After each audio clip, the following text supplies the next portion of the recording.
அவரை துதிக்கும்படியாக அவர் வாசல்களில் துதியோடும் பிரகாரங்களில் புகழ்ச்சியோடும் பிரவேசிக்க கடவோம் என்று எழுதப்பட்ட வார்த்தையின்படி இந்த காலையிலே கர்த்தருடைய ஆலய பிரகாரத்திற்குள்ள கடந்து வரும்போது அவரை துதிக்க வேண்டும் என்ற எண்ணத்தோடு வந்தோம். இதுவரைக்கும் கர்த்தரை துதித்து ஆராதித்தோம். கர்த்தர் இந்த காலை வேளையில என்னோடு பேசின ஒரு 3-4 வசனங்களை மட்டும் நான் முன்பாக வைத்து, நான் பிரசங்கத்திற்கு முன்பாக வைத்து, அதற்கு பிறகு உங்களோடு கூட தேவனுடைய வார்த்தையை பேசும்படியாக இருக்கிறேன். மத்தேயு எழுதின சுவிசேஷம் 8ஆம் அதிகாரம். மத்தேயு எழுதின சுவிசேஷம் 8ஆம் அதிகாரம் 7வது வசனத்தை நான் வாசிப்போம். அதற்கு இயேசு, நான் வந்து அவனை சுஸ்தமாக்குவேன்.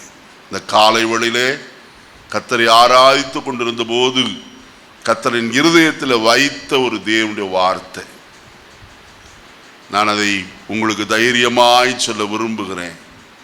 நான் வந்து அவனை என்ன செய்வேன்? சுஸ்தமாக்குவேன். அந்த 100க்கு அதிபதி தன் வீட்டுக்கு வரும்படி அவரை அழைக்கவில்லை. அவன் சொன்ன ஒரே ஒரு வார்த்தை, என் வேலைக்காரன் எப்படி இருக்கிறான்? திமிர்வாதமாய் கிடந்து கொடிய வேதனைப்படுகிறான் என்றுதான் சொன்னான். ஆனால் இயேசு அவனை பார்த்து சொல்கிறார், நான் வந்து அவனை என்ன செய்வேன்? இது யாருக்கு என்று சொல்லி எனக்கு தெரியாது. ஆனால் கர்த்தரை வருந்தி கேட்போமானால், கர்த்தாவே நீர் எனக்கு சுகம் தாரும் என்று கேட்போமானால், நிச்சயமாய் அவர் வந்து என்ன செய்கிறவர்? சுஸ்தமாக்குறவர் என்பது எந்த விதத்திலும் மாற்றமில்லாத ஒரு காரியமாய் காணப்படுகிறது. ஆண்டவராய் இயேசு கிறிஸ்து பல வீடுகளுக்கு சென்றதை நாம் வேத வசனத்தை கொண்டு வாசிக்கிற வேளையிலே அறிந்து கொள்ள முடியும். அதிலே ஒரு வீடு பேதுருவின் மாமியின் வீடாயிருந்தது. அங்கே சென்று அவள் ஜுரமாயிருந்ததை பார்த்து இயேசு அந்த ஜுரம் அவளை விட்டு நீங்கும்படிக்கு என்ன செய்தார்? கட்டளையிட்டார். உடனே அவள் எழுந்து அவர்களுக்கு என்ன செய்தாலாம்? பணிவிடை செய்தாள் என்று சொல்லி கர்த்தருடைய வசனம் சொல்லுகிறது. அதனாலே அவர் எந்த வீட்டுக்கு வருகிறாரோ அந்த வீட்டிலே ஒரு சமாதானம், சந்தோஷம், ஆரோக்கியம் உண்டாகும் என்பதில் எந்த விதத்திலும் சந்தேகம் இல்லை. சகைவை பார்த்து சொன்னார், இன்றைக்கு நான் வீட்டில் என்ன செய்ய வேண்டும்? தங்க வேண்டும். தங்கும்படிக்கு அவர் கடந்து போனார். அவர் சொன்ன வார்த்தை, இன்றைக்கு இந்த வீட்டுக்கு என்ன வந்தது? ரட்சிப்பு வந்தது.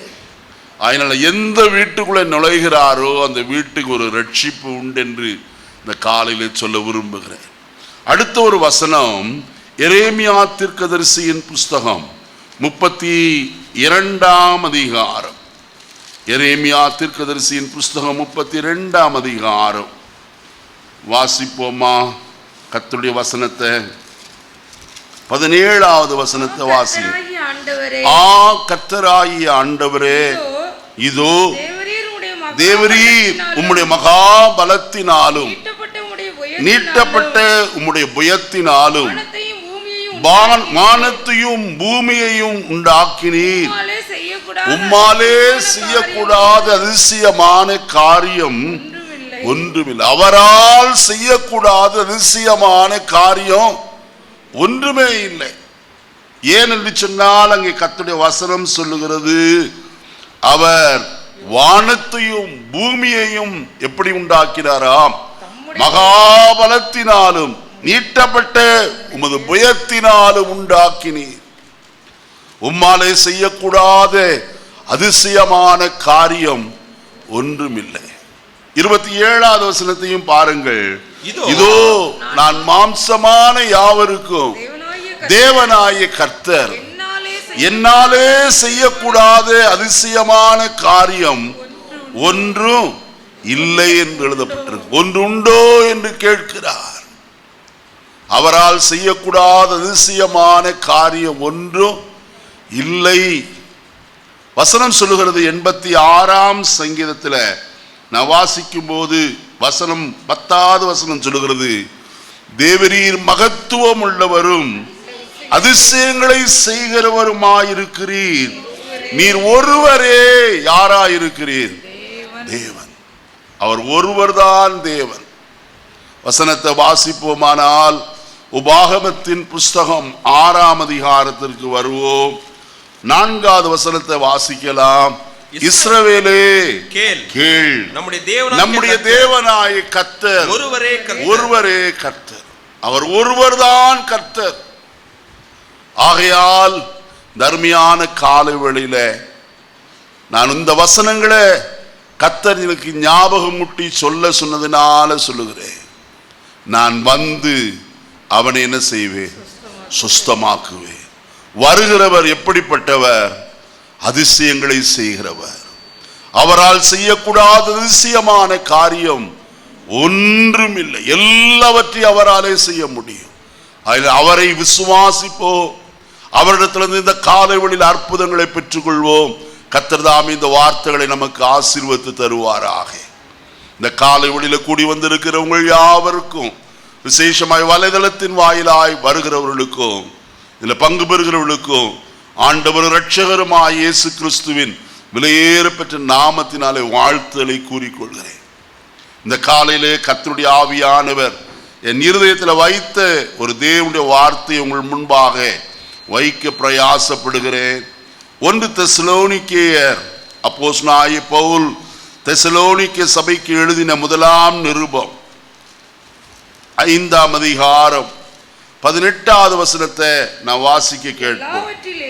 எல்லாவற்றிலேயும் ஸ்தோத்திரம் செய்யுங்கள்.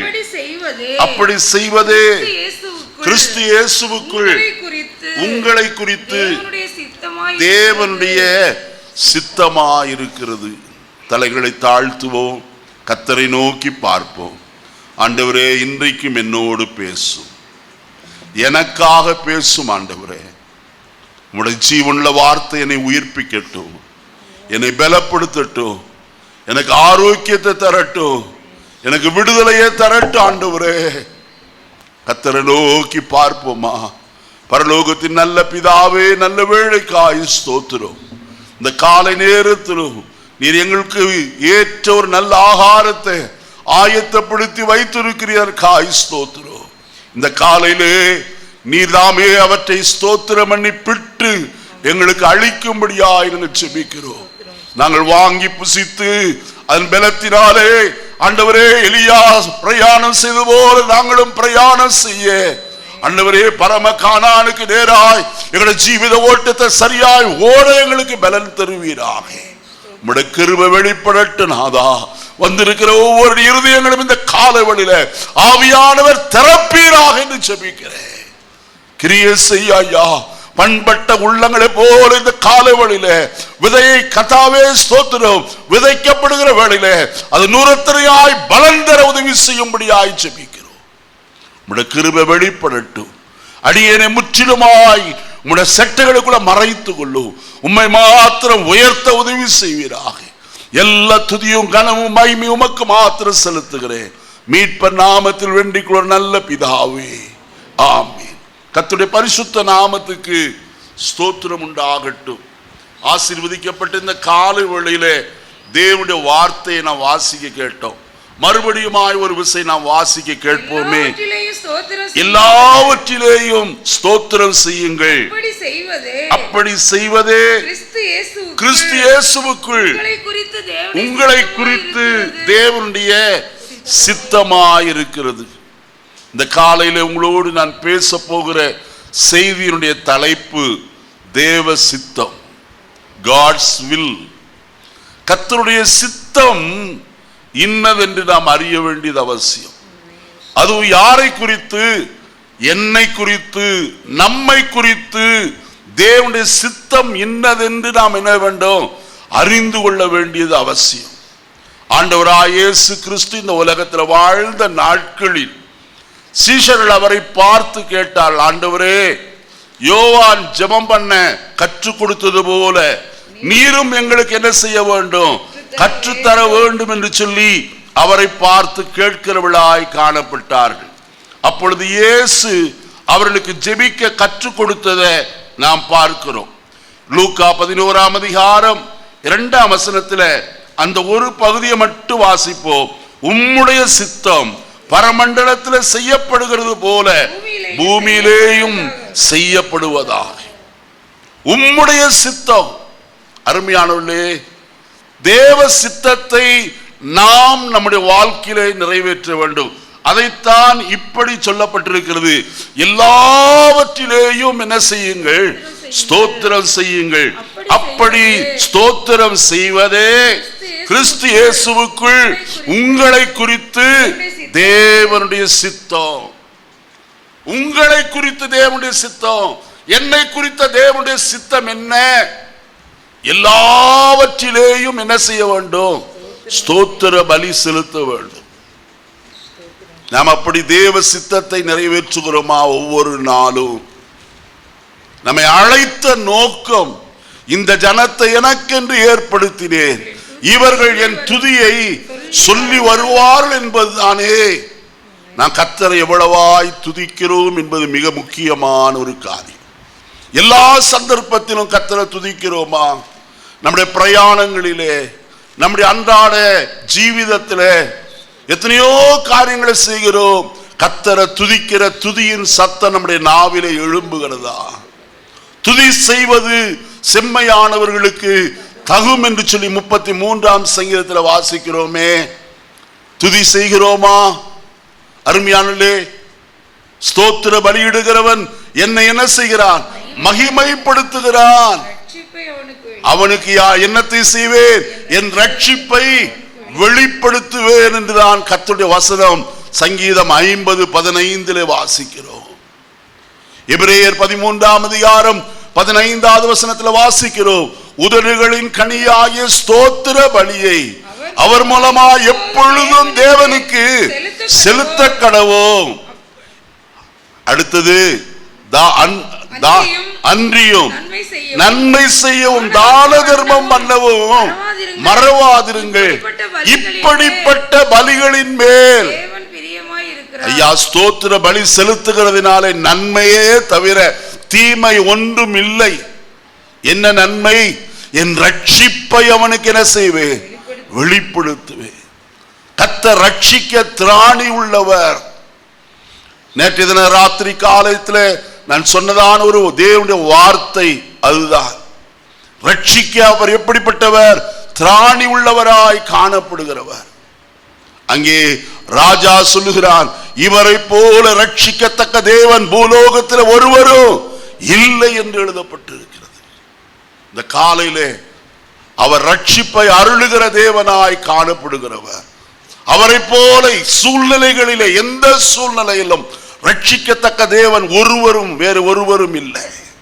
வசனத்தில் என்ன வாசிக்கிறதான வழியில ஸ்தோத்திர பலி செலுத்தினால் ரட்சிப்பு நிச்சயம் உண்டு, ஒரு விடுதலை உண்டு. அருமையானே, நாம் எவ்விதமாய் கர்த்தரை துதிக்கிறோம்? சங்கீதத்தில் வாசிக்கும் போது 69ஆம் சங்கீதத்திலே இவ்விதமாய் சொல்லப்பட்டிருக்கிறத நாம் பார்க்கிறோம். வாசிப்போமா? 69ஆம் சங்கீதம் 29, 30, 31 வசனங்களை வாசிப்போம். தேவனுடைய நாமத்தை பாட்டினால் துதித்து அவரை ஸ்தோத்திரத்தினால் மகிமைப்படுத்தி கொம்பும் விரிகுளம்பும் உள்ள காளை எருதை பார்க்கிலும் இதுவே கர்த்தருக்கு எப்படிப்பட்டது? ஐயா, நீங்கள் ஸ்தோத்திர பலி செலுத்துவது கர்த்தருக்கு எப்படிப்பட்டது? பிரியமானது. கர்த்தர் இயேசு சொல்லும்போது சொல்கிறார், உமக்கு பிரியமானதை செய்ய இதோ என்ன செய்கிறேன்? வருகிறேன். புஸ்தக சுருளில் என்னை குறித்து என்ன செய்திருக்கிறது? எழுதியிருக்கிறதே. அருமையானவர்களே, தேவ சித்தத்தை அவர் செய்திருப்பாரானால் நம்முடைய ஜீவிதத்தில் நம்மை குறித்த தேவ சித்தத்தை நிறைவேற்ற வேண்டியது எவ்வளவு அவசியம். கர்த்தரை எப்படி ஸ்தோத்திரிக்கிறோம்? கர்த்தரை ஸ்தோத்திரிக்கிறதுனாலே ஆசீர்வாதமே அல்லாதபடிக்கு வேற ஒன்று அல்ல. நான் வசனத்தில் வாசிக்கிறோம். 2 கொரிந்தியர் 4ஆம் அதிகாரம் 15வது வசனத்தை வாசிக்கிற வேளையிலே மேலும் தேவனுடைய மகிமை விளங்குவதற்கு ஏதுவாக கிருபையானது அநேகருடைய ஸ்தோத்திரத்தினாலே பெருகும். அருமையானே, வசனத்துல சொல்லப்பட்டிருக்கிற வார்த்தை, மறுபடியும் அந்த வசனத்தை வாசிங்க. தேவனுடைய மகிமை என்ன செய்வதற்கு? விளங்குவதற்கு. நல்ல கவனிக்கணும். தேவனுடைய மகிமை என்ன செய்ய வேண்டும்? விளங்க வேண்டுமானால் நாம் செய்ய வேண்டிய காரியம் அங்கே சொல்லப்பட்டிருக்கிறது, ஸ்தோத்திரம் செலுத்த வேண்டும் என்பது. நான் வசனத்தில் வாசிக்கிற வேளையிலே வசனம் இவ்விதமாய் சொல்லப்பட்டிருக்கிறது, தேவனுடைய மகிமை விளங்க வேண்டுமானால். யோவான் எழுதின சுவிசேஷம் 11ஆம் அதிகாரம் 40வது வசனத்தில் சொல்லப்பட்டிருக்கிறது, இயேசு அவளை நோக்கி, நீ விசுவாசித்தால் தேவனுடைய மகிமை என்ன செய்வாய்? காண்பாய் என்று கர்த்தர் சொன்னார். தேவனுடைய மகிமை கண்டார்களா? காண்பதற்கு என்ன செய்தார் என்று சொல்லி வசனத்தை வாசிக்கிற வேளையிலே அங்க வசனம் சொல்லுகிறது, 41வது வசனம், அப்பொழுது மரித்தவன் வைக்கப்பட்ட இடத்திலிருந்த கல்லை எடுத்து போட்டார்கள். இயேசு தம்முடைய கண்களை ஏறெடுத்து, பிதாவே நீர் எனக்கு செவி கொடுத்தபடியினால், பாத்தீங்களா, அவர் ஸ்தோத்திரம் பண்ணினார். ஸ்தோத்திரம் பண்ணி முடித்த பிறகு அவர் உரத்த சத்தமாய், லாசருவே வெளியே வா என்றார். மரித்தவன் வெளியே, உள்ளே கல்லறைக்குள்ள இருந்து என்ன செய்தான்? வெளியே வந்தான். அப்ப தேவ மகிமை விளங்க வேண்டுமானால் கர்த்தருடைய பிள்ளையே நீ ஸ்தோத்திரம் பண்ணி கொண்டே இரு. நீ கர்த்தரை ஸ்தோத்திரம் பண்றியா? கர்த்தர் மகிமையை விளங்க பண்ணுவார். மரித்த லாசருவை உயிரோடு எழுப்பி இருப்பாரானால் இன்றைக்கும் அதே அற்புதங்களை செய்ய தேவன் மாறாதவராய் காணப்படுகிறார். அவருடைய வாழ்க்கையில மாற்றம் என்பது இல்லை. நாம் கர்த்தரை எவ்வளவாய் ஸ்தோத்திரிக்கிறோம். 2 ஸ்தோத்திரம் போட்டுட்டு போதும் ஆண்டவருக்கு. ஐயா, கர்த்தர் அப்படிப்பட்ட ஸ்தோத்திரத்தில் பிரிய வைக்கிறது இல்லை. ஸ்தோத்திரம் பண்ணி கொண்டே இருங்கள். தாவீது ஸ்தோத்திரத்தினாலே தான் கர்த்தரிடத்திலிருந்து பெரிய ஜெயத்தை பெற்றுக் கொண்டார். வசனத்தில் என்ன வாசிக்கிறோம்? கர்த்தரை நான் எக்காலத்திலும் ஸ்தோத்திரிப்பேன், அவர் துதி எப்போதும் என் வாய், எப்போதும் என் வாயில் இருக்கும். இந்த நேரத்தில் தான் கர்த்தரை துதிப்பேன் சொல்லல, எப்போதும் என்னுடைய வாயில என்ன இருக்கும்? அவரை துதிக்கிற துதியின் சத்தம் காணப்படும். சங்கீதக்காரனாகிய தாவீது சொல்லும் போது அவன் இவ்விதமாய் சொல்லுகிறத நாம் பார்க்க முடியும். சங்கீதம் 147 சங்கீதம் 12வது வசனத்தை வாசிப்போம். எருசலேமே கர்த்தரை ஸ்தோத்திரி, சீயோனே உன் தேவனை துதி. பாருங்கள், எருசலேமே கர்த்தரை என்ன செய்? ஸ்தோத்திரி. சீயோனே உன் தேவனை என்ன செய்? துதி. அதனால என்ன? அவர் உன் வாசல்களின் தாழ்பால்களை பலப்படுத்தி உன்னிடத்தில் உள்ள உன் பிள்ளைகளை என்ன செய்கிறார்? உனக்கு பாதுகாப்பும் உன் பிள்ளைகளை ஆசீர்வாதத்திற்கும் ஒரே ஒரு வழி என்னதுதான்? கர்த்தரை ஸ்தோத்திரம் பண்ணுவதுதான். அடுத்த வசனத்தில் வாசிக்கிறோம், அவர் உன் எல்லைகளை சமாதானம் உள்ளவைகளாக்கி உச்சிதமான கோதுமையினால் உன்னை என்ன செய்கிறார்? உன்னை திருப்திப்படுத்த வேண்டுமானால் ஆகாரத்தினாலே. கர்த்தரை என்ன செய்? ஸ்தோத்திரம் பண்ணு. பண்றமா ஐயா? உச்சிதமான கோதுமையினாலே, சிரேஷ்டமான விசேஷித்த ஆகாரத்தினாலே நம்ம என்ன செய்கிறவர்? திருப்திப்படுத்துகிறவர். 144 சங்கீதத்தில் வாசிக்கும் போது 12வது வசனம் சொல்லுகிறது, அப்பொழுது எங்கள் குமாரர் இளமையில் ஓங்கி வளருகிற விருட்ச கன்றுகளைப் போலவும், எங்கள் குமாரத்திகள் சித்திரம் தீர்த்த அரண்மனை மூளை கற்களை போலவும். ஐயா, உன்னுடைய பிள்ளைகள் ஆசீர்வதிக்கப்பட வேண்டுமானால் கர்த்தரை ஸ்தோத்திரம் பண்ணு. அது எக்கேடோ கட்டு போட்டு நினைக்காதே.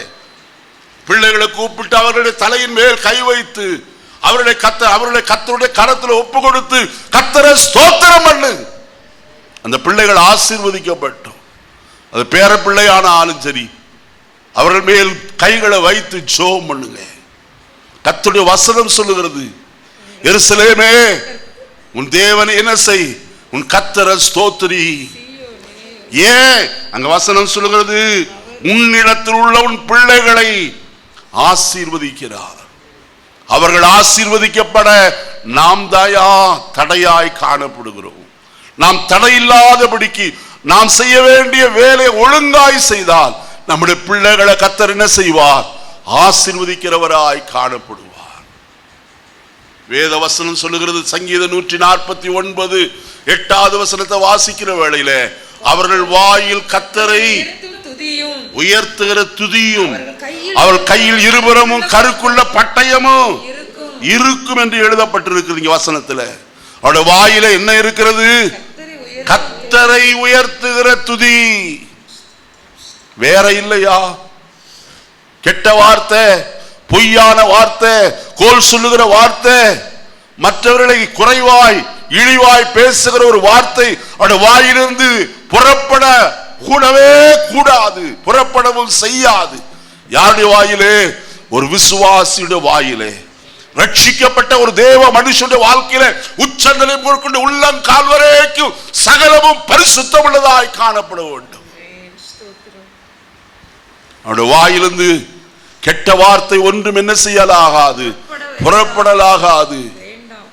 பொய்யை களைந்து பிறனுடனே என்ன செய்ய கடவோ, மெய்யை பேச கடவோ. எதுவானாலும் சரி. அருமையான கர்த்தருடைய ஜனமே, கர்த்தரை ஸ்தோத்திரிப்பது நம்மை குறித்து தேவனுடைய சித்தமாக இருக்கிறதே. நாம் கர்த்தரை ஸ்தோத்திரிப்போமா? இந்த கர்த்தரை ஸ்தோத்திரிக்கிறது தேவனுடைய சித்தம் என்று எழுதப்பட்டிருக்கிறதே. இதில் 7 காரியங்கள் நம்மை குறித்து தேவனுடைய சித்தம் என்று சொல்லப்பட்டிருக்கிறத நான் வசனத்தின் வாயிலாக வாசித்து அறிய முடியும். 1 தெசலோனிக்கேயர் 5ஆம் அதிகாரம் 11வது வசனத்தை வாசிப்போம். 1 தெசலோனிக்கேயர் 5:11. ஆகையால் நீங்கள் செய்து வருகிறபடியே ஒருவரை ஒருவர் தேற்றி ஒருவருக்கொருவர் பக்தி விருத்தி உண்டாகும்படி செய்யுங்கள். முதலாவது செய்ய வேண்டிய காரியம் என்ன? ஒருவரை ஒருவர் என்ன செய்யுங்கள்? தேற்றுங்கள்.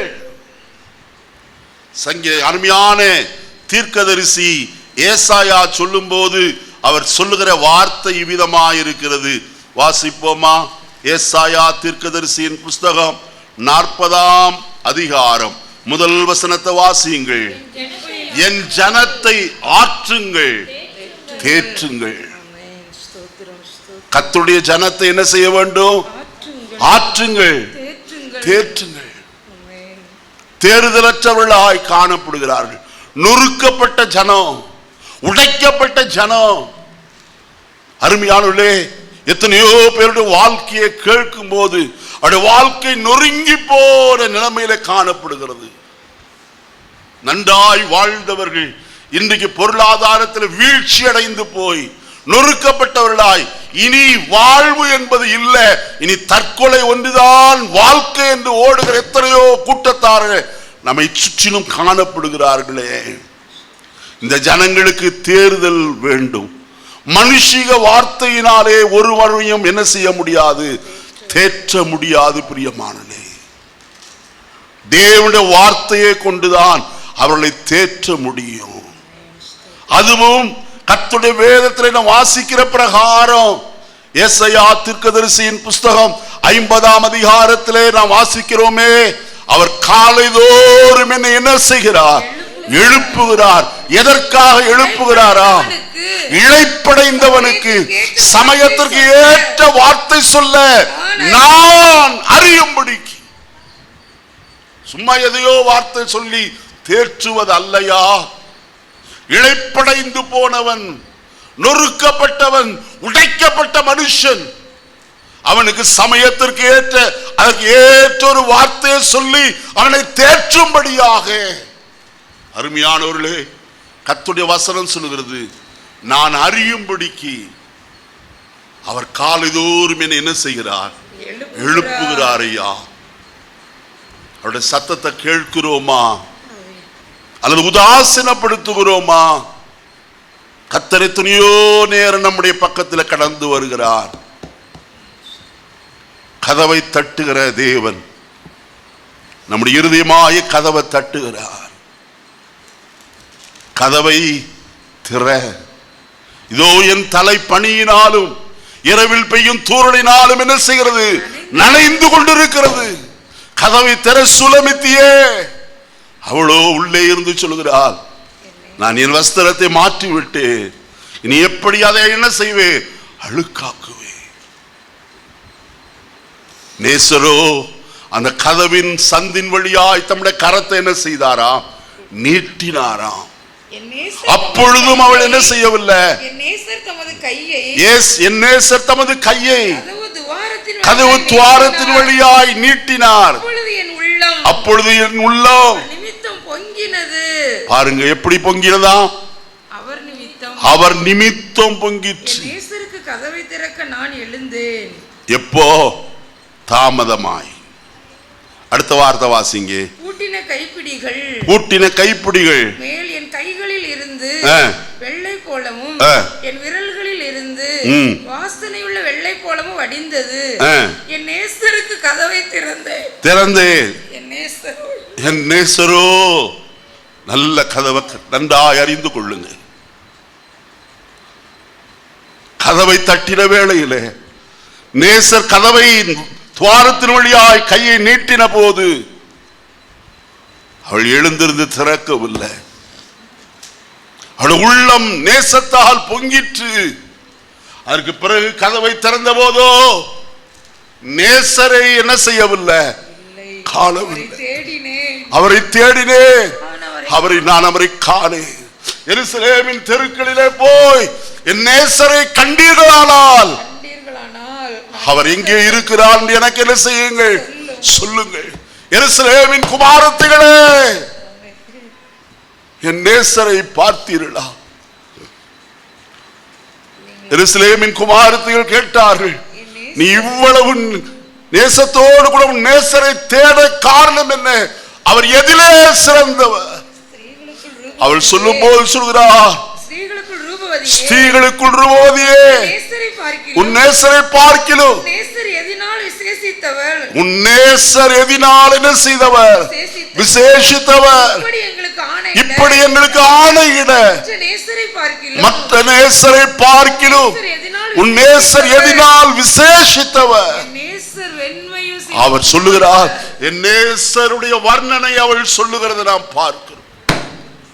கர்த்தருடைய பிள்ளையே, கதவை தட்டுகிற வேளையிலே கதவை திறவாதபடியினாலே அலைந்து திரிந்து அவள் செய்த காரியம் என்ன தெரியுமா? எருசலேமின் காவலாளிகள் அவளை என்ன செய்தார்கள்? காயப்படுத்தினார்கள். இந்த காலை வேளையிலே ஏன் இதை பேசுகிறேன்னு எனக்கு தெரியாது. கர்த்தருடைய ஆவியானவர் சொல்லுகிற வார்த்தை, உன் கதவை எத்தனையோ முறை தட்டி தட்டி பார்த்து நீ கதவை திறக்கவில்லை, எனக்கு நீ இடம் கொடுக்கவில்லை. இந்த நாளிலே நீ இடம் கொடுப்பாயானால் அது உனக்கு நலமாய் காணப்படும். கர்த்தருடைய பிள்ளையே, ஸ்தோத்திரிப்பதற்கு எத்தனை மடி. இங்க வசனத்தில் என்ன வாசிக்கிறோம்? என் ஜனத்தை என்ன செய்யுங்கள்? ஆற்றுங்கள்.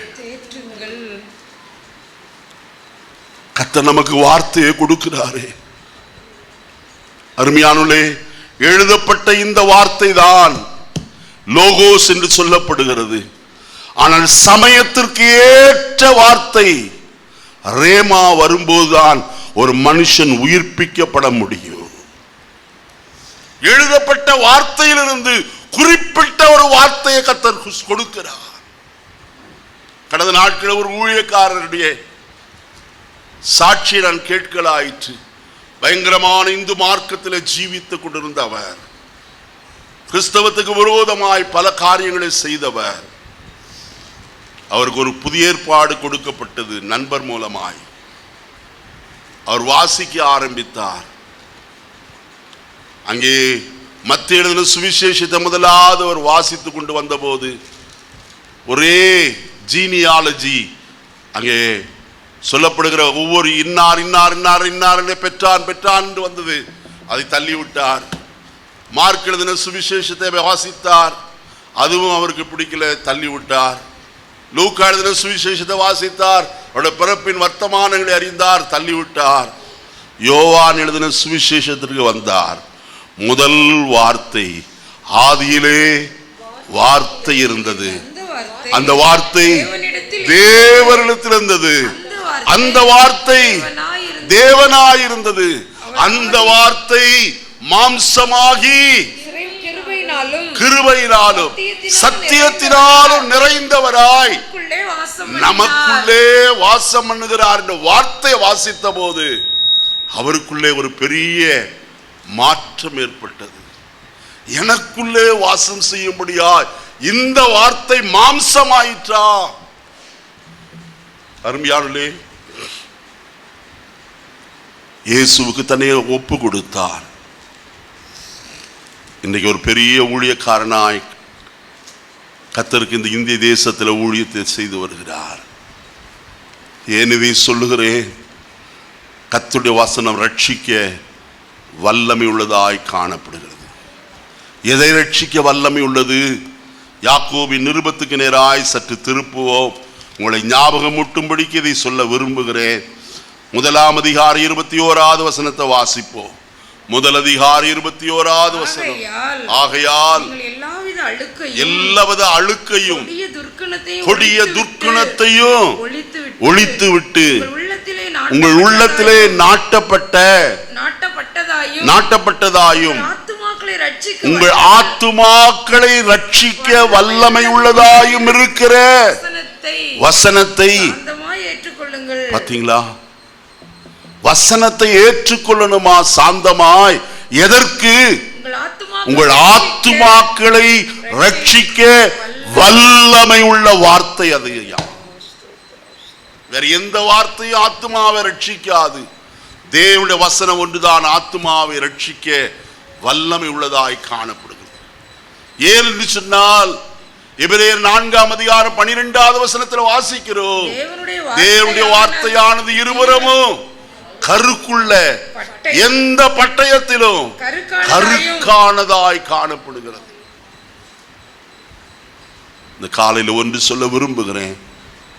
உங்களையும் என்னையும் கர்த்தர் தெரிந்து கொண்டு ரட்சித்தாரே, அவரோடு உடன்படிக்கை செய்ய வைத்தாரே, உன்னதமான தேவனுடைய அபிஷேகத்தை நம்முடைய தலையின் மேல் வைத்தாரே, கிரீடம் என்கிற அபிஷேகம். எத்தனை மனிதரை தேற்றி கொண்டிருக்கிறோம். வசனத்தில் என்ன வாசிக்கும் போது 2 கொரிந்தியர் 1ஆம் அதிகாரத்தில் 3வது வசனம் இவ்விதமாய் சொல்லப்பட்டிருக்கிறது. நமது கர்த்தராகிய இயேசு கிறிஸ்துவின் பிதாவாகிய தேவனும் இரக்கங்களின் பிதாவும் சகலவிதமான ஆறுதலின் தேவனுமாய் இருக்கிறவருக்கு ஸ்தோத்திரம். யாருக்கு ஸ்தோத்திரம் சொல்லுகிறார்? சகலவிதமான ஆறுதலின் தேவனுமாய் இருக்கிறவருக்கு ஸ்தோத்திரம். அடுத்த வார்த்தை, தேவனால் எங்களுக்கு அருளப்படுகிற ஆறுதலினாலே எந்த உபத்திரத்திலாயிலும் அகப்படுகிறவர்களுக்கு நாங்கள் ஆறுதல் செய்யும்படிக்கு செய்ய திராணி உள்ள இருக்கும்படிக்கு எங்களுக்கு வரும் சகல உபத்திரவங்களிலேயும் அவரே எங்களுக்கு என்ன செய்கிறவர்? நல்ல கவனிங்க கர்த்தருடைய வசனத்தை. சாதாரண வார்த்தை அல்லையா. மேலும் எங்களுக்கு அருளப்படுகிற ஆறுதலினாலே எந்த உபத்திரவத்திலாகிலும் அகப்படுகிறவர்களுக்கு நாங்கள் ஆறுதல் செய்யும்படிக்கு. நன்றாய் கவனியுங்கள். கர்த்தர் நமக்கு என்னத்தை கொடுத்திருக்கிறார்? ஆறுதலை தந்திருக்கிறார். தேவனுடைய வசனம் நம்மை ஆற்றுகிறது.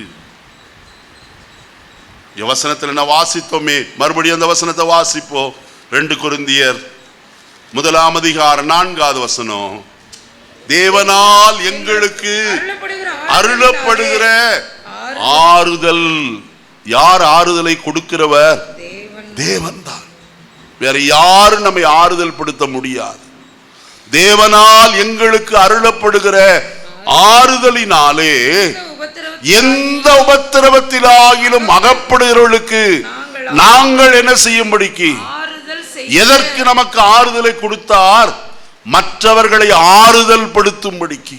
உபத்திரவத்திலே காணப்படுகிறவர்கள், நெருக்கத்திலே காணப்படுகிறவர்கள், உடைக்கப்பட்டு போனவர்களுக்கு ஆறுதல் செய்யும்படிக்குத்தான் தேவன் நமக்கு யாராயிருக்கிறார்? ஆறுதல் கொடுத்திருக்கிறார். அவர்தான் ஆறுதலை அருளி செய்தவர்.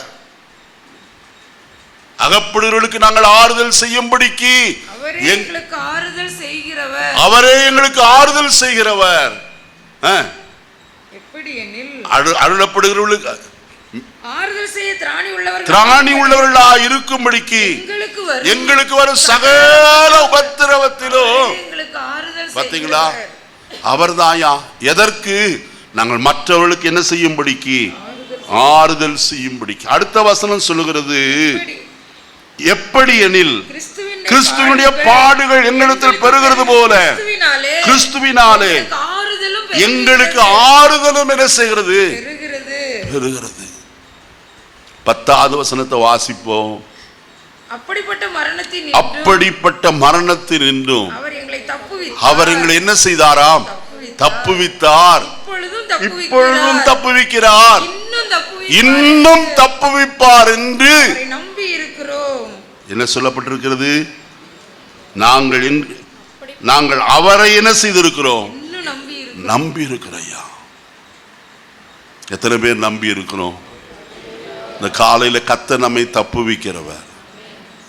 எந்த காரியத்திலும் அவர் நம்மை தப்புவிக்க அவர் போதுமானவராயிருக்கிறார். சிங்கக்கபியோ அக்கினி சூளையோ கர்த்தர் தப்புவித்தாரே தம்முடைய தாசரை. நம்மையும் அவர் தப்புவிக்க எப்படிப்பட்டவர்? உண்மை உள்ளவராயிருக்கிறார். நாம் ஆறுதல் செய்கிறோமா? நம்மை குறித்து தேவனுடைய சித்தம் என்ன? மற்றவர்களை தேற்றவும் ஆறுதல் படுத்தவும் நாம் கடனாளிகளாய் காணப்படுகிறோம். அது நிமித்தம்தான் என்ன உண்டாகிறதாம்? பக்தி விருத்தி உண்டாகும் என்று எழுதப்பட்டிருக்கிறது. பக்தி விருத்தி எதினாய் வருகிறது? வாசிப்போம். 2 கொரிந்தியர் 8ஆம் அதிகாரம் முதல் வசனத்தை வாசியுங்கள். 2 கொரிந்தியர் 8:1. மன்னிக்கணும், 1 கொரிந்தியர் 8:1. 1 கொரிந்தியர் 8:1. விக்கிரகங்களுக்கு படைக்கப்பட்டவைகளை குறித்த விஷயத்தில் நம்ம எல்லாருக்கும் அறிவு உண்டு என்று நமக்கு தெரியுமே. அறிவு இருமாப்பை உண்டாக்கும்.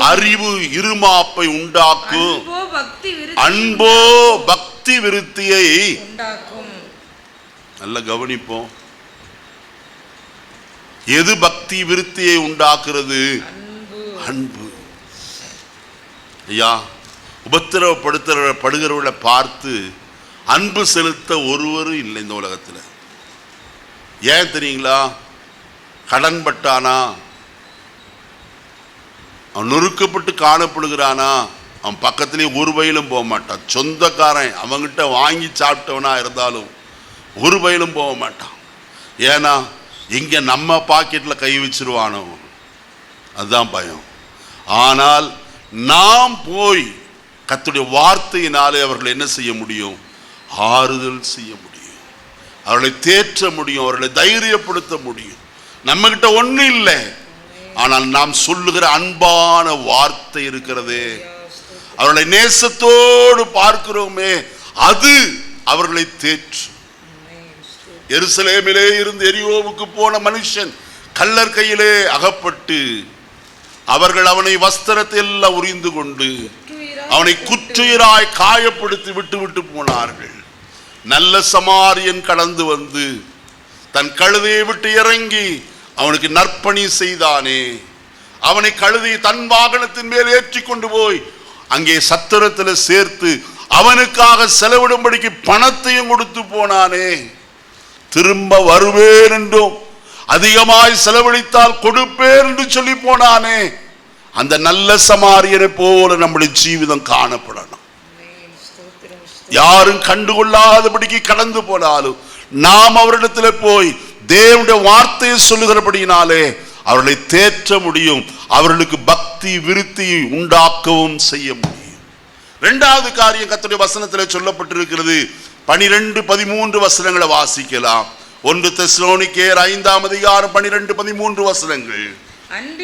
அன்றியும் சகோதரரே, உங்களுக்குள்ளே பிரயாசப்பட்டு கர்த்தருக்குள் உங்களை விசாரணை செய்கிறவர்களாயிருந்து உங்களுக்கு புத்தி சொல்லுகிறவர்களை நீங்கள் மதித்து அவருடைய கிரியை நிமித்தம் அவர்களை மிகவும் அன்பாய் என்ன செய்யுங்கள், எண்ணிக்கொள்ளும்படி உங்களை வேண்டிக் கொள்ளுகிறேன். உங்களுக்குள்ளே ரெண்டு காரியம் இங்க வசனத்தில் சொல்லப்பட்டிருக்கிறது. கர்த்தருக்குள்ளே உங்களுக்குள்ளே பிரயாசப்பட்டு கர்த்தருக்குள் உங்களை விசாரணை செய்கிறவர்களாயிருந்து உங்களுக்கு புத்தி சொல்லுகிறவர்களை நீங்கள் என்ன செய்து மதித்து அவருடைய கிரியை நிமித்தம் அவளை மிகவும் அன்பாய் எண்ணிக்கொள்ளும்படி உங்களை என்ன செய்கிறோம். ஏங்க வசனம் சொல்லுகிறது, அருமையான பக்தன் பவுலடியார் தீமோத்தேயுக்கு எழுதும்போது அவர் இவ்விதமாய் எழுதுகிறத நான் வாசிக்க முடியும். வாசிப்போமா? அருமையான தீமோத்தேயு எழுதின வசனம் 1 தீமோத்தேயு 5ஆம் அதிகாரம் 17வது வசனத்தை வாசிப்போம். 1 தீமோத்தேயு 5:17. ஐஸ்வர்யம் உள்ளவர்கள் 5ஆம் அதிகாரம் 17வது வசனம். நன்றாய் விசாரணை 1 தீமோத்தேயு நன்றாய் விசாரணை செய்கிற மூப்பர்களை விசேஷமாக திருவசனத்திலும் உபதேசத்திலும் பிரயாசப்படுகிறவர்களை இரட்டிப்பான கனத்திற்கு பாத்திரராக என்ன வேண்டும். யாரை இரட்டிப்பான கனத்துக்கு பாத்திரரா என்ன வேண்டும்? திருவசனத்தை திருவசனத்திலும் உபதேசத்திலும் பிரயாசப்படுகிறவர்களை. அங்கே வசனத்தில் வாசித்தோம். 1 தெசலோனிக்கேயர் 5:12-13 கர்த்தருக்குள் உங்களுக்குள்ளே பிரயாசப்பட்டு கர்த்தருக்குள் உங்களை விசாரணை செய்கிறவர்களாயிருந்து உங்களுக்கு புத்தி சொல்லுகிறவர்களை நீங்கள் என்ன செய்து மதித்து அவருடைய கிரியைகளை நிமித்தம் அவர்களை மிகவும் அன்பா என்ன செய்யுங்கள், எண்ணிக்கொள்ளுங்கள் என்று சொன்னார்.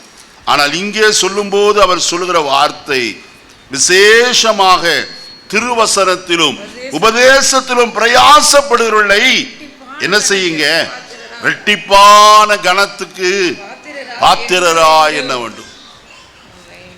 ஊழியர்களையும் யாரானாலும் கர்த்தருடைய வசனத்தை நமக்கு சொல்லுகிற யாரானாலும் அவர்களை மதிக்க வேண்டியது அவசியம். அது தேவனுடைய சித்தமாயிருக்கிறது. ஒருவரையும் அற்பமா என்ன செய்யாதிருங்கள், இந்த சிறியரில் ஒருவனையும் அற்பமா எண்ணாதிருங்கள். மோசே கர்த்தருடைய ஊழியக்காரனாய் காணப்பட்டான். ஆனால் மீரியாம் பேசினார். உங்களை கொண்டு மாத்திரம்தான் கர்த்தர் பேசுவாரோ, எங்களை கொண்டு பேசினது இல்லையோ. நன்றாய் கவனிக்கணும். கர்த்தருடைய வசனத்தில் என்ன வாசிக்கிறோம்? மோசேக்கு விரோதமாய் எழும்பினார்கள். அவர்களை கனம் பண்ண வேண்டியவர்களை கனம் பண்ணாதபடிக்கு கனவீனப்படுத்தினார்கள். நமக்குள்ளே அப்படி இருக்கலாகாது. நன்றாய் கவனிக்கணும் கர்த்தருடைய வசனத்தை. யாத்ராகமத்தின் புஸ்தகம் 15ஆம் அதிகாரத்தில் செங்கடல் பிளந்து அக்கறைக்கு வந்தபோது அவர்கள் தம்பூர் எடுத்துக்கொண்டு என்ன செய்தார்கள்? பாடி அவர்கள் கர்த்தரை துதித்தார்கள். ஆனால் கர்த்தருடைய வேதம் சொல்கிறது, அந்த மோசேக்கு விரோதமாய் கல்லெறிய பார்த்தார்கள். எந்த கையிலே கிண்ணறத்தை எடுத்து வாசித்தார்களோ அதே கையில இப்பொழுது என்ன இருக்கிறது? கல் காணப்படுகிறது. மோசேக்கு விரோதமாய். அருமையானே, திருவசனத்திலே நம்மை உபதேசிக்கிறவர்களுக்கு நீங்கள் மதிப்புக்குரியவர்களாய் கனப்படுத்த வேண்டும். நீங்கள் என்ன கனப்படுத்தலன்னு நான் அந்த படி நான் சொல்லலை. யாராயிருந்தாலும், எந்த ஊழியக்காரனாயிருந்தாலும், ஒருவேளை நம்முடைய பார்வைக்கு அவர்கள் சாதாரணமாய் காணப்படலாம், ஆனால் அவர்கள் மேல் கர்த்தருடைய அபிஷேகம் காணப்படுகிறது. அவர்கள் இரட்டிப்பான கனத்திற்கு பாத்திரராய் நாம் என்ன செய்ய வேண்டும்? அதை அப்படி சொல்லிவிட்டு அடுத்த வார்த்தை சொல்லும்போது அவர் சொல்லுகிறார், உங்களுக்குள்ளே சமாதானமாயிருங்கள். யாருக்குள்ளே? உங்களுக்குள்ளே. நமக்குள்ளே சமாதானமாய் காணப்பட வேண்டும். இந்த சமாதானம் எப்படி வரும்? கர்த்தர் தான் நமக்கு சமாதானத்தை தருகிறவர். அவருடைய இரத்தத்தினாலே நமக்கு என்ன உண்டு? சமாதானம் உண்டு. வேதம் தான் சொல்லுகிறது.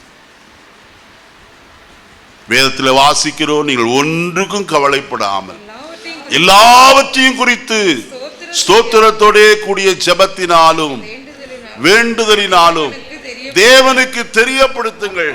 அப்பொழுது எல்லா புத்திக்கும் மேலான தேவ சமாதானம் உங்கள் இருதயங்களையும் உங்கள் சிந்தைகளையும் கிறிஸ்து இயேசுவுக்குள்ளா என்ன செய்யும்? காத்துக்கொள்ளுமே. எல்லா புத்திக்கு மேலான தேவ சமாதானம். அருமையானே, கர்த்தர் சமாதானத்தின் தேவனாய் காணப்படுகிறவர். கலகத்திற்கு தேவன் அல்ல, அவர் சமாதானத்தின் தேவன். என்னுடைய சமாதானத்தையே உங்களுக்கு என்ன செய்கிறேன்? கொடுக்கிறேன் என்று சொன்னாரே.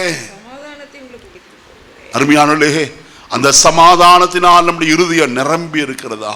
குழப்பம்தான், பிரச்சனைகள் தான், போராட்டங்கள் தான், வியாதி படுக்கைத்தான், ஆனாலும் இருதயத்தின் ஆழத்தில் ஒரு தேவ சமாதானம் காணப்படுகிறது. எப்படி? அவர் சமாதான நாயகராயிருந்து நம்முடைய இருதயத்தை சமாதானத்தினாலே நிரப்புகிறவர் அவர் அல்லவா? வசனத்திலே வாசிக்கிறோம்.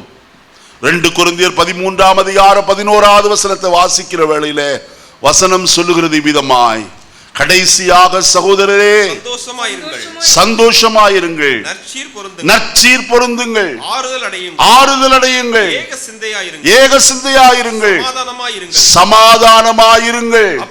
அப்பொழுது அன்புக்கும் சமாதானத்திற்கும் காரணராயிருக்கிற தேவன் பார்த்தீங்களா? இதெல்லாம் செஞ்சா யார் நமக்குள்ளே வாசமாயிருப்பார்? அன்புக்கும் சமாதானத்துக்கும் காரணராய் இருக்கிற கர்த்தர் நம்மோடு கூட என்ன செய்வார்? இருப்பார்.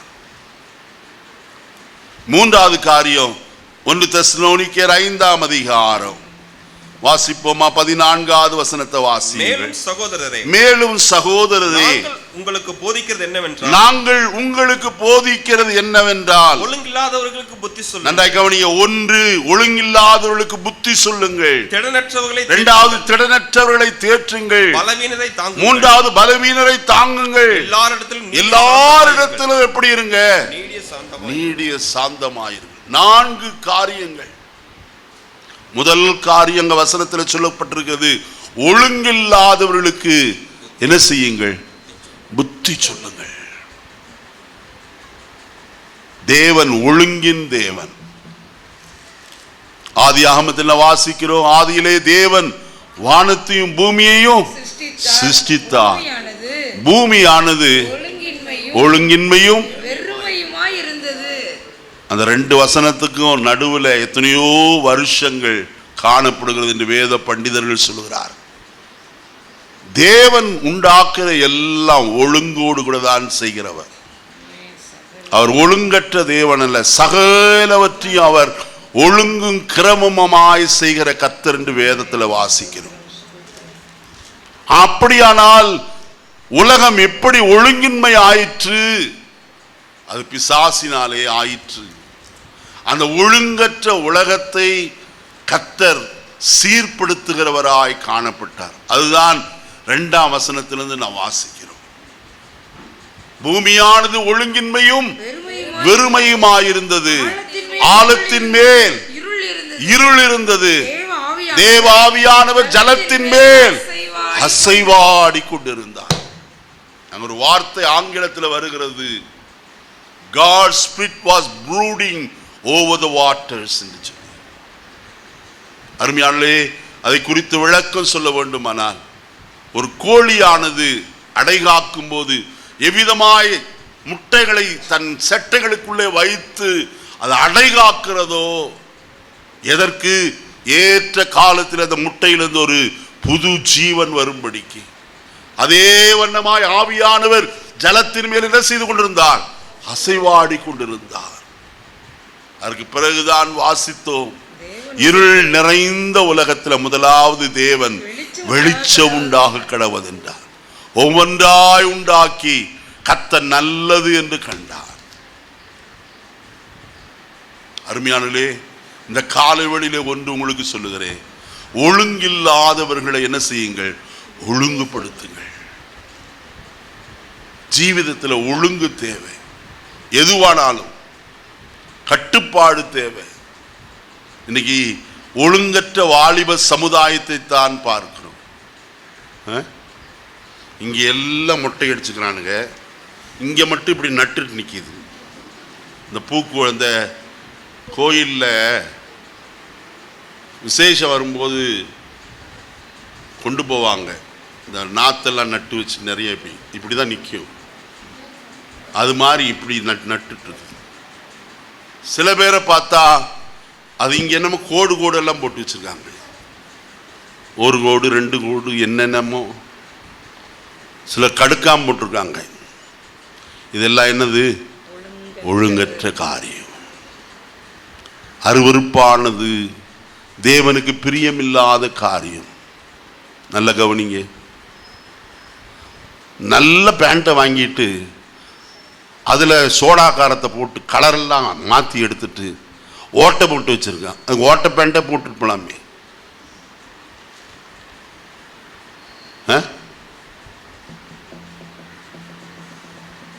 இங்கே சட்டை ஓட்டை, இங்கே சட்டை ஓட்டை. நல்லா கவனிங்க. ரோட்டில் ஒருத்தன் போட்டுட்டு போனான்னா பிச்சைக்கார பையன் தானே சொல்லுவாங்க. நம்ம போட்டுட்டு போனால் எப்படி இருக்கும்? நல்ல கவனிங்க. இதெல்லாம் ஒழுங்கான காரியம். நல்ல வஸ்திரத்தை வாங்கிட்டு அதில் போட்டு கீறி அதில் சில பேர் இங்கெல்லாம் ஊற்றி என்னென்னமோ டிசைன் பண்ணுறாங்க. நான் ஏன் சொல்லுகிறேன்? வருத்தத்தோடு தான் சொல்லுகிறேன்.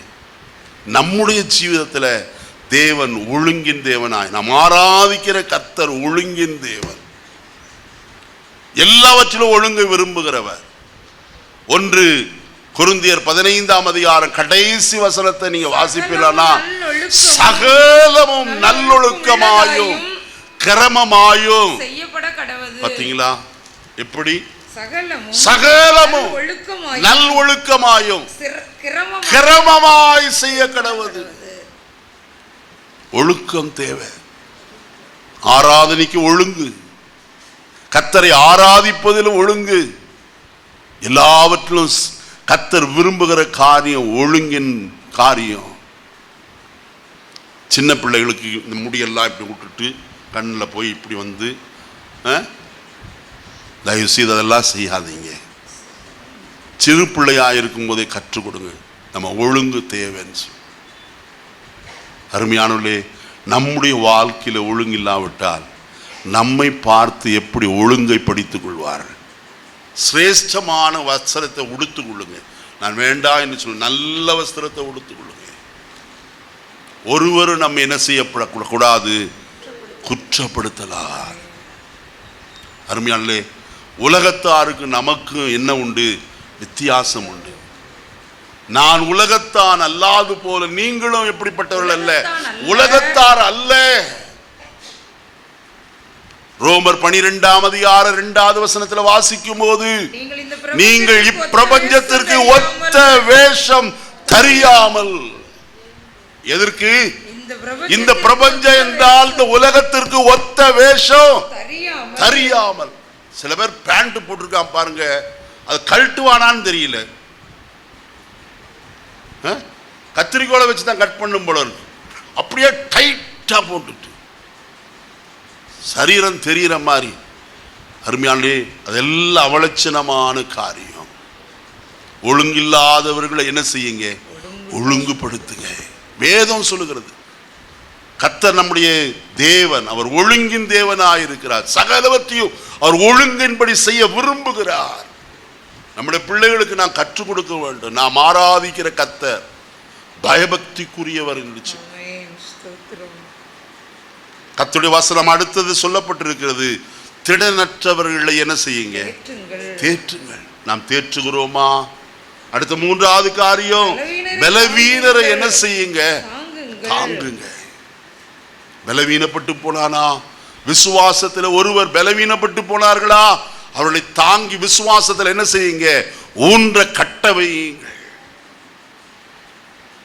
எல்லாரும் விசுவாசத்தில் வளர்ந்து போனவர்கள் அல்ல. விசுவாசத்தில் சிலர் பலவீனமாய் காணப்படுவார்கள். அந்த பலவீனரை கர்த்தருடைய வசனத்தை கொண்டு விசுவாசத்தில் தைரியப்படுத்துங்க. நாம் ஆராதிக்கிற கர்த்தர் நிச்சயம் செய்வார். அவர் நம்மை கைவிடுகிறவர் அல்ல, அவர் நம்மை விட்டு விலகிறவரும் அல்ல. கர்த்தருடைய வசனத்தில் நான் வாசிக்கும் போது கர்த்தருடைய வசனம் சொல்கிறது, இந்த காரியத்தை நீ செய்ய மட்டும் நான் உன்னை என்ன செய்வதில்லை, கைவிடுவது இல்லை என்று கர்த்தர் சாலமோனுக்கு வாக்குத்தத்தம் கொடுத்தவர். இந்த ஆலயத்தை நீ கட்டி முடித்து தீர வரைக்கும் நான் உன்னை என்ன செய்ய மாட்டேன், கைவிடவே மாட்டேன். ஐயா, கர்த்தர் உங்களை கொண்டு ஏதோ ஒன்று செய்ய விரும்புகிறாரே, அதை நிறைவேற்று வரைக்கும் தேவன் உங்களை ஒரு நாளும் என்ன செய்கிறவர் அல்ல, கைவிடுகிறவர் அல்ல. மனுஷன் கைவிடலாம், புருஷன் கைவிடலாம், மனைவி கைவிடலாம், பிள்ளைகள் கைவிடலாம், ஆனால் தேவன் நம்மை கைவிடுகிறவர் அல்ல. இந்த காலையில விசுவாசிப்போம். மருத்துவர்கள் கைவிடலாயா, ஆனால் ஆராதிக்கிற கர்த்தர் செயல்பட அவருடைய கரம் ஒரு நாளும் குறுகி போனதில்லை. நான் வசனத்தை சற்று நேரத்துக்கு முன்பு வாசித்தோமே, எரேமியா 32:17 வசனத்துல மறுபடியும் அந்த வசனத்தை வாசிப்போமா? 32:17.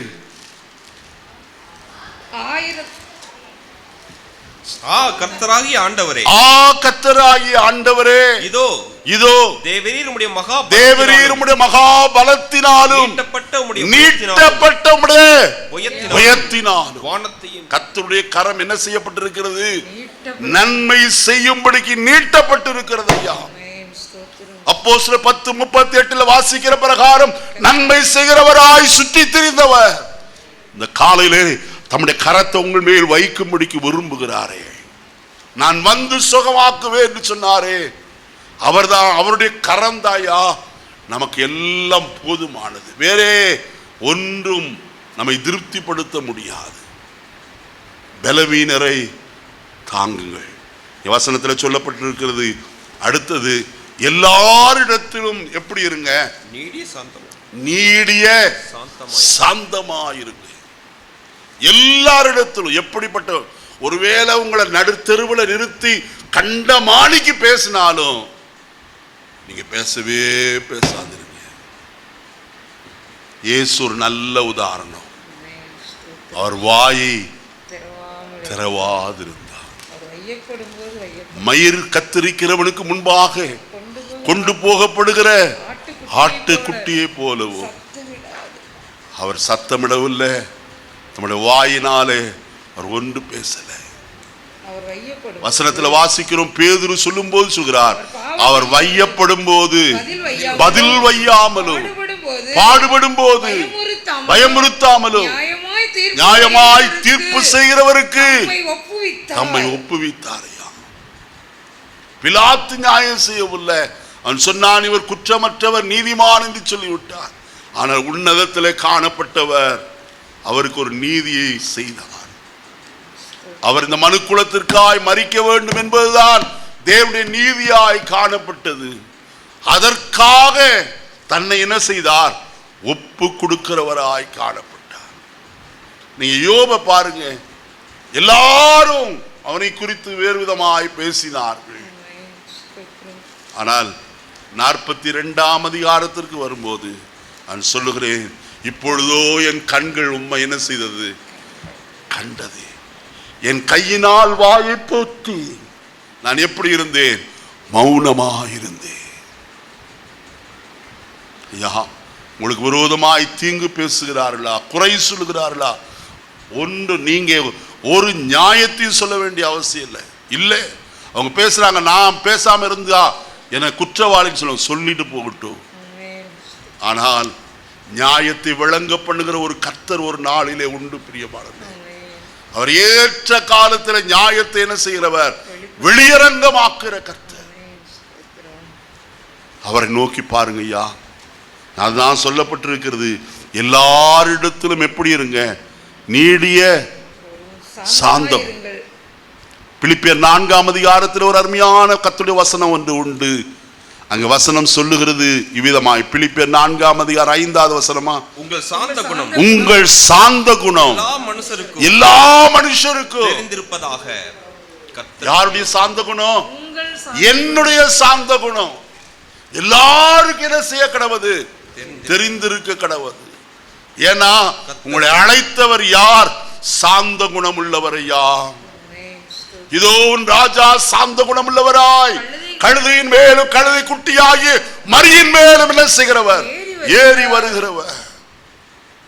அவருடைய சாந்தத்தை நாம் கற்றுக்கொள்ள வேண்டும். என்னிடத்தில் கற்றுக்கொள்ளுங்கள் என்று சொன்னாரே மத்தேயு 11ஆம் அதிகாரம் 29வது வசனத்தில், நான் சாந்தமும் மனத்தாழ்மையுமாயிருக்கிறேன், என் நுகத்தை உங்கள் மேல் ஏற்றுக்கொண்டு என்னிடத்திலே என்ன செய்யுங்க?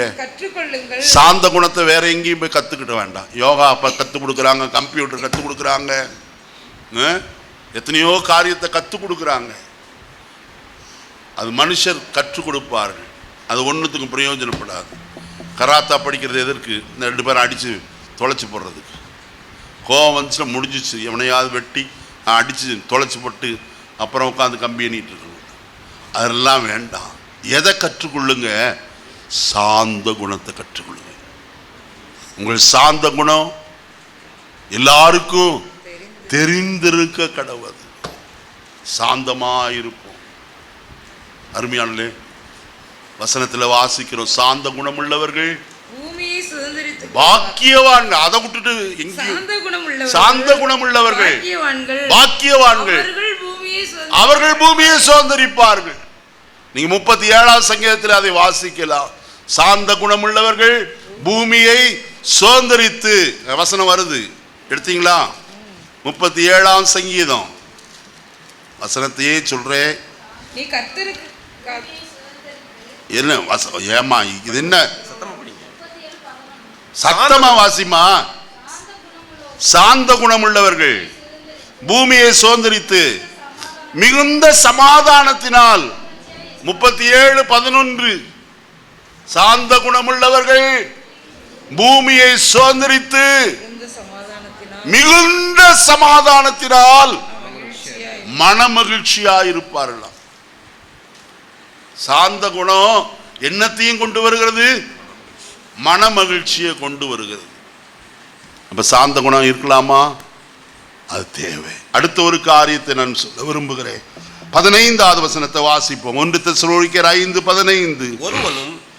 ஒருவனும் மற்றொருவன் செய்யும் தீமைக்கு தீமை செய்யாதபடிக்கு பாருங்கள். உங்களுக்குள்ளோ மற்ற யாவருக்குள்ளோ எப்பொழுதும் நன்மை செய்ய நாடுங்கள். என்னதான் செய்யணும் சொல்லுங்க? நன்மை செய்ய நாடுங்கள். நன்மை அன்றி தீமை ஒன்றும் செய்யாதிருங்கள். வசனத்தில் வாசிக்கிறோம், இயேசுவே சொன்னார். லூக்கா எழுதின சுவிசேஷம் வாசிக்கலாமா அந்த வசனத்தை? லூக்கா எழுதின சுவிசேஷம்.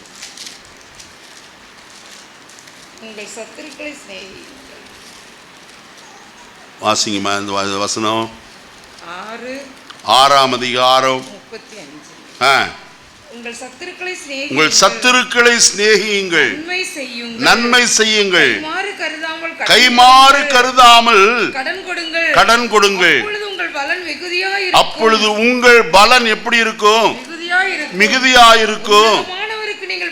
உன்னதமானவருக்கு நீங்கள் பிள்ளைகளாயும் இருப்பீர்கள். அவர் நன்றி அறியாதவர்களுக்கும் துரோகிகளுக்கும் என்ன செய்கிறாரு? பாத்தீங்களா? யாருக்கு நன்மை செய்தாராம்? நன்றி அறியாதவர்களுக்கும் துரோகிகளுக்கும் நன்மை செய்கிறார். எப்படி நன்மை செய்கிறார்?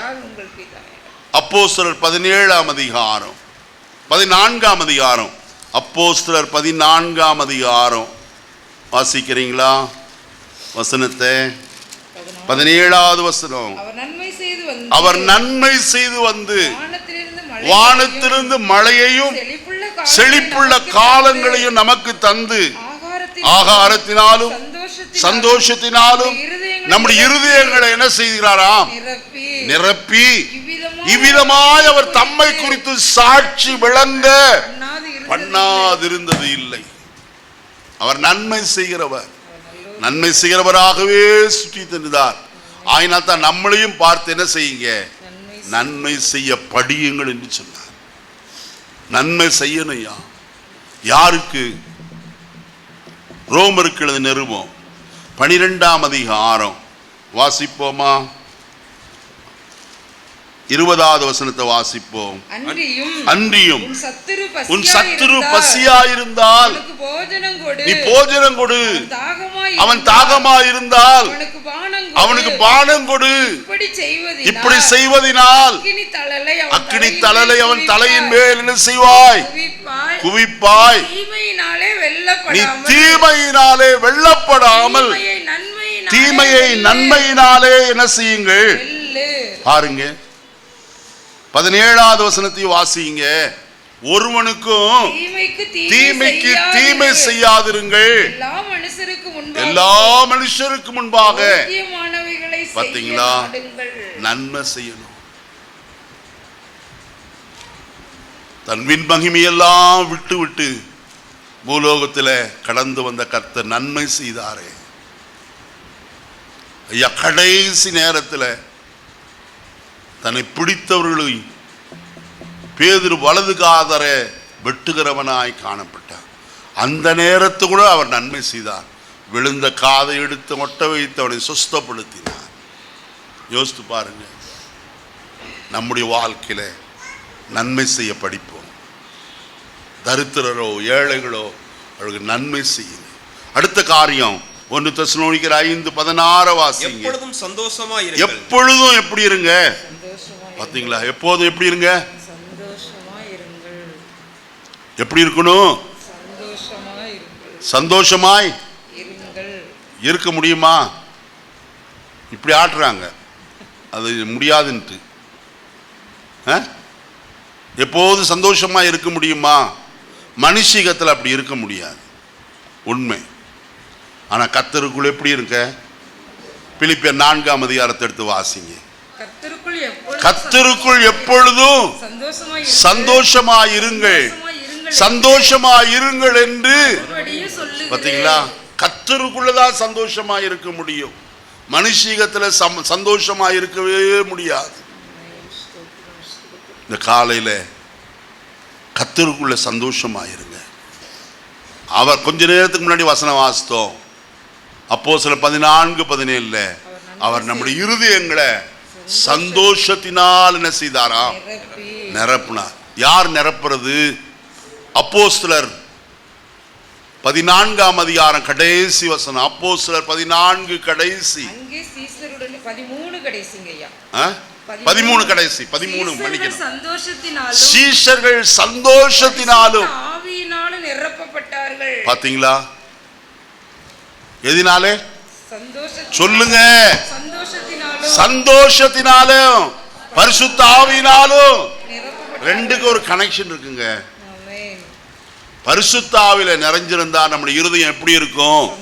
சந்தோஷத்தினால்.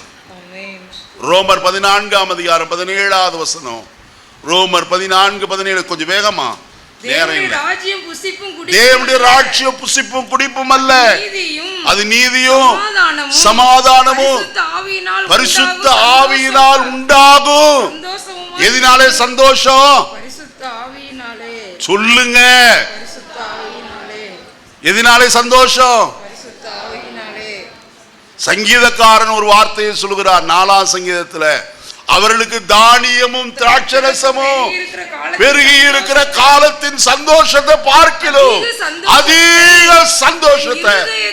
ஹல்லேலூயா, ஹalleluya ஹalleluya. உலகத்தாளுக்கு நிறைய இருந்தா தாயா சந்தோஷம். கல்லாப்பட்டியில பணம் நிறைஞ்சாதான் அவனுக்கு சந்தோஷம். பர்ஸ்ல நிறைய பணம் இருக்கணும். சில பேர் இப்ப பணம் வைக்கிறது இல்ல, நிறைய கார்டு வச்சிருக்காங்க. ஏங்க எத்தனை கார்டு வச்சிருக்கீங்க? அது ஒரு 10 கார்டு இருக்கும். என்ன கார்டு? ATM card. அடுத்தது சொல்லுங்க, நீங்களாம் வாங்கியிருக்கீங்கல்ல, டெபிட் கார்டு. அது இருக்கிற வரைக்கும் கொஞ்சம் சமாதானம். இன்னொரு கார்டு வந்துச்சுன்னா சமாதானத்துக்கு எடுத்து போடும். என்ன card? Credit card. Credit card வட்டி இல்லாம பணம் கொடுக்கறேன்னு ஏமாத்தி உங்களை என்னத்தை பண்றான்? உங்க சமாதானத்தை எல்லாம் கெடுக்கிறான். ஒரு அம்மா எனக்கு போன் அடிக்கடி பண்ணும், sir you are eligible to get credit card. நான் கேட்டேன் அந்த அம்மா கிட்ட, அதனால என்ன பிரயோஜனம் கேட்டேன். தெரியாத மாதிரி, sir you can get money without interest அப்படின்னுச்சு. நான் சொன்னேன், எனக்கு அதுல இன்ட்ரெஸ்டே இல்லைம்மா அப்படின்ட்டு. ஒரே வார்த்தை, இன்ட்ரெஸ்ட் இல்லாம பணம் கிடைக்குமா? நான் சொன்ன வார்த்தை, எனக்கு இன்ட்ரெஸ்டே இல்லைம்மா, என்னை தொந்தரவு பண்ணாத. இல்லை சார், உங்களுக்கு எலிஜிபிலிட்டி இருக்கு, 3 லட்சம் வரைக்கும் உங்களுக்கு கொடுக்கலான்னு சொல்லியிருக்காங்க. என் மதிப்பு 3 லட்சம் தானா? ஏமா 3 லட்சம் கொடுக்கலான்ட்டு. பேசாம இருமா, இனிமேல் ஃபோன் பண்ணாத, பண்ணினா அப்புறம் நான் எடுக்க மாட்டேன். நல்ல கவனிங்க, கடனாளி ஆக்குறதுக்கு ஒரே ஒரு வழி அரசாங்கம் செய்யறது, பேங்க் எல்லாம் செய்யறது என்னது? Credit card. யாராவது வாங்கியிருந்தீங்கன்னா சீக்கிரத்தில் கடன் அடைச்சு போடுங்க. கடன் இல்லாமல் இருக்க பாருங்க. ஏன் சொல்ற, அந்த கடன், அந்த கிரெடிட் கார்டே வேண்டாம், கொண்டு போய் மறுபடியும் திரும்ப கொடுத்துருங்க. உங்களை கடனாளி ஆக்கிடும். அவசரத்துக்கு ஏதோ ஒன்று அடுத்த 15 நாளுக்குள்ள திருப்பி கட்டிடலாமே நீங்க நினைப்பீங்க. ஆனால் கட்ட முடியலன்னு என்ன செய்வீங்க? வேற ஒருத்தர்கிட்ட கைமாத்து வாங்குவீங்க வட்டிக்கு, அப்புறம் கொண்டு போய் கொடுப்பீங்க. உங்களை சிக்கலுக்குள்ள மாற்ற ஒரே ஒரு ஆயுதம், பிசாசுடைய ஆயுதம் கிரெடிட் கார்டு. நன்றாய் கவனித்துக் கொள்ளுங்க. அவர்களுக்கு அதெல்லாம் சந்தோஷம். நிறைய கார்டு வச்சிருக்கேன். ஐயா, கார்டே இல்லாட்டியும் ஒரு தேவ பிள்ளையுடைய இருதயத்தில் என்ன உண்டு? சமாதானமும் சந்தோஷம் உண்டு. எத்தனை பேர் ஆமோதிக்கிறீங்க? கர்த்தர் அந்த சமாதானத்தில், அதுதான் வசனத்தில் சொல்றார், அவர்களுக்கு தானியமும் திராட்சரசமும் பெருகி இருக்கிற காலத்தின் சந்தோஷத்தை பார்க்கிலும் அதிக சந்தோஷத்தை என் இருதயத்தில் என்ன செய்திருக்கிறீர்? ஒருவனுக்கு நல்ல விளைஞ்சிச்சு, இருந்த குடோன் எல்லாம் இடிச்சு போட்டு பெரிய குடோனை கட்டினான், எல்லாத்தையும் சேர்த்து வைத்தான். அவன் புசித்து, அவன் சொன்ன வார்த்தை, என் ஆத்துமாவே நீ புசித்து குடித்து என்ன செய்? பூரிப்பாயிரு. இந்த வார்த்தை வாயில் இருக்கும் போது அடுத்த ஒரு வார்த்தை வந்துச்சு, ஏ மதிகேடரே, உன்னிடத்திலிருந்து இந்த ராத்திரி எடுபட்டு போகுமானால் அப்பொழுது நீ சேகரித்தவைகள்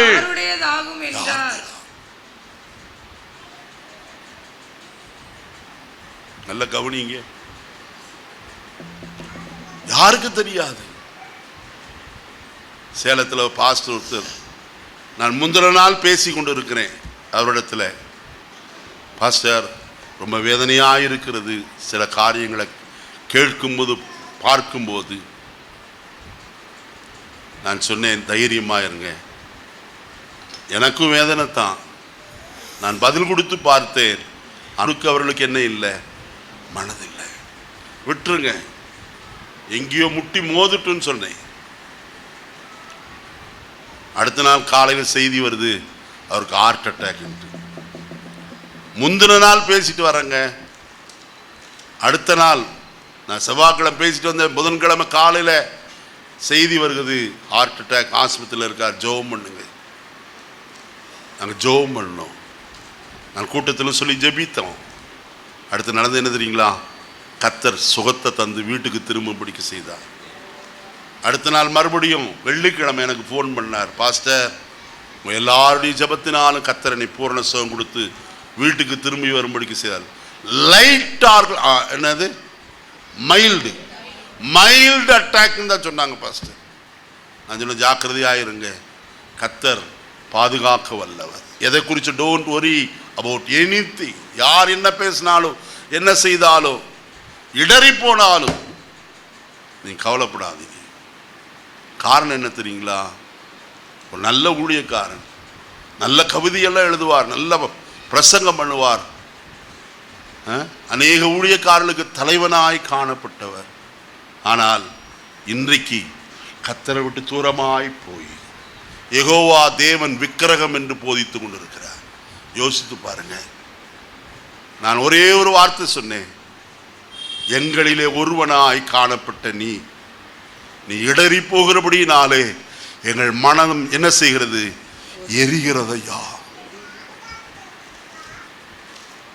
இந்த காலை வெளியில இந்த வசனத்தை நான் எடுத்து வாசித்தேன். அப்போஸ்தலர் நடபடிகளின் புஸ்தகம் 1ஆம் அதிகாரத்துல இவ்விதமா இந்த வசனம் இருக்குது. நான் இன்னொரு 2 நிமிஷத்துல முடித்து விடுகிறேன். உங்களுக்கு சொல்ல வேண்டும். அதைய வாசிப்போமா? 16வது வசனம். சகோதரரே, இயேசுவை பிடித்தவர்களுக்கு வழிகாட்டின யூதாசை குறித்து பரிசுத்த ஆவி தாவீதின் வாக்கினாலே முன் சொன்ன வாக்கியம் நிறைவேற வேண்டியதாயிருந்தது. அவன் எங்களில் ஒருவனாக எண்ணப்பட்டு இந்த ஊழியத்தில் என்ன செய்தான்?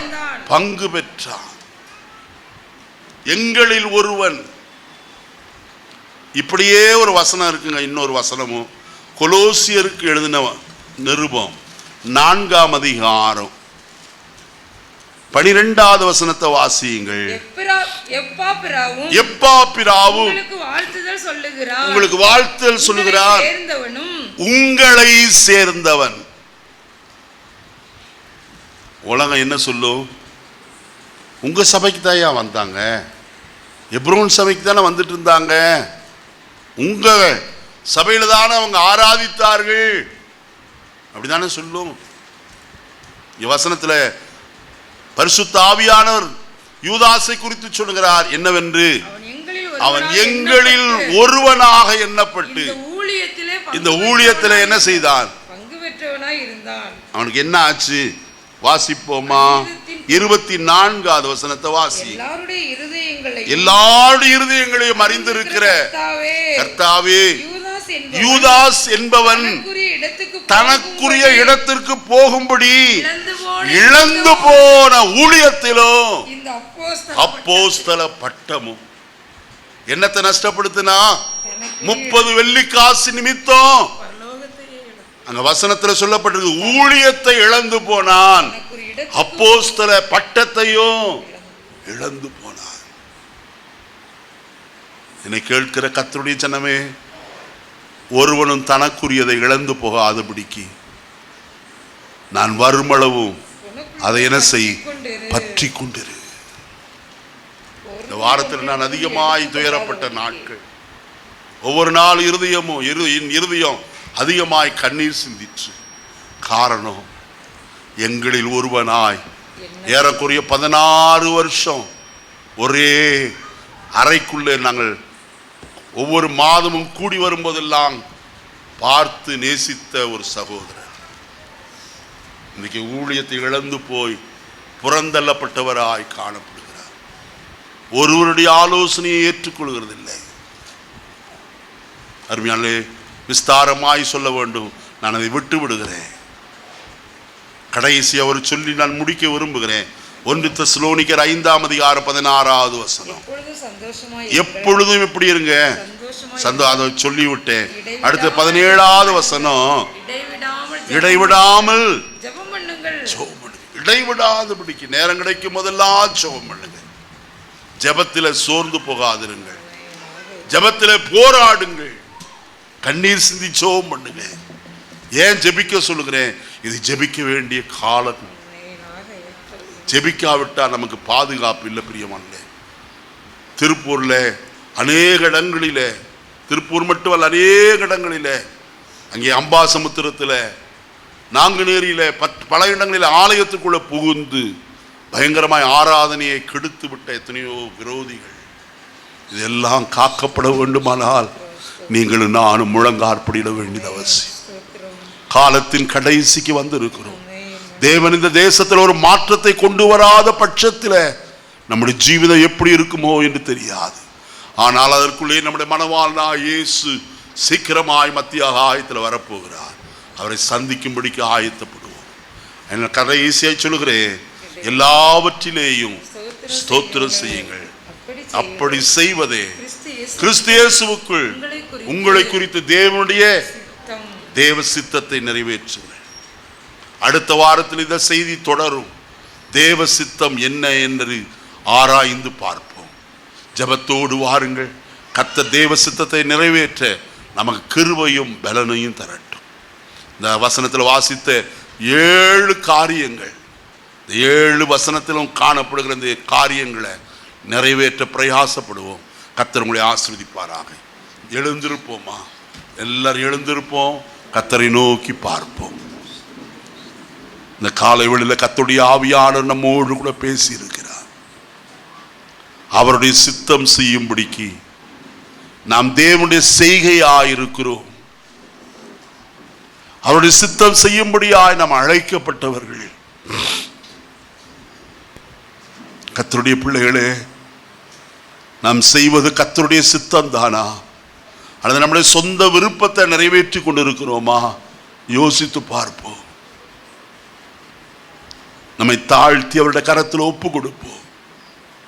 மகா ஸ்நேகவானாகிய தெய்வமே, பரலோகத்தின் நல்ல பிதாவே, இந்த காலை வேளைக்காய் ஸ்தோத்திரம். உம்முடைய சன்னிதானத்தில் இந்த காலையிலே நாங்கள் கூடி வந்து உம்முடைய நாமத்தை தொழுது கொள்ள எளியவர்களா எங்களுக்கு நீர் பாராட்டின இரக்கத்திற்காக ஸ்தோத்திரம். விசேஷமாய் இன்றைக்கு எங்களோடு நீர் பேசி இருக்கிறீர். ஸ்தோத்திரம். தேவ சித்தம் செய்யும்படிக்கு எங்களை அழைத்து இருக்கிறீர்.